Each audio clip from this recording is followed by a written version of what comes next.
लिख लीजिए, उम्र लंबी करने का सिर्फ एक तरीका है, every moment which is passing उसमें डूब कर जी।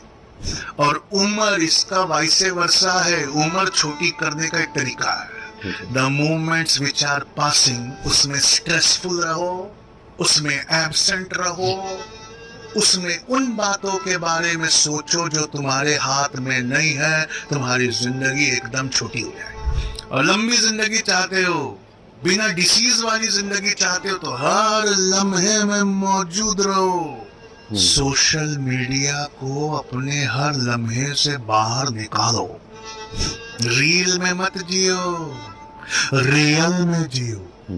जितने लम्हे हम उसमें डूब कर गुजारते हैं, उतने लम्हों से हमारी जिंदगी बढ़ जाती।